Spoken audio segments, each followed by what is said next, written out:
Alcoholics anonymous. हे ईश्वर, हमें आत्म शांति दो। उन चीज़ों को स्वीकार करने की जिन्हें हम बदल नहीं सकते, हिम्मत दो उन चीज़ों को बदलने की जिन्हें हम बदल सकते हैं, और इन दोनों में भेद जानने की सद्बुद्धि दो। है ईश्वर, तेरी इच्छा चले, मेरी नहीं। आज का दैनिक चिंतन मार्च 16, जैसा हम उसे समझते हैं। मेरे दोस्त ने एक ऐसा सुझाव दिया जो उस समय एक नया विचार लगा था। तुम अपनी परिकल्पना के ईश्वर को क्यों नहीं चुनते हो? इस बात का मुझ पर बड़ा असर पड़ा।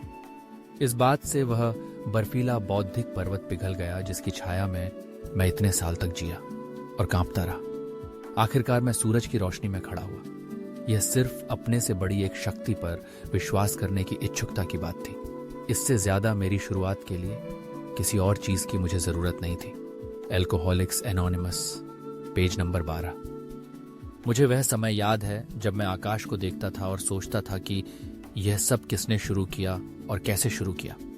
जब मैं एए में आया तो एक स्थायी संयम, सोब्राइटी के लिए कुछ आध्यात्मिक परिमाण, आयाम के विवरण की समझ का होना एक जरूरी हिस्सा बन गया।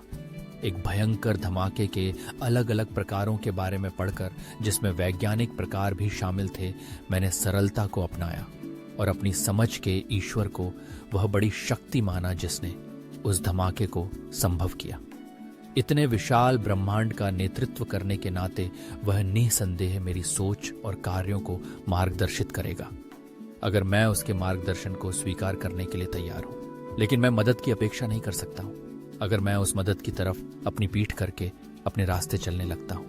मैं विश्वास करने के लिए इच्छुक हो गया और मुझे 26 साल का स्थायी और संतोषजनक संयम मिला।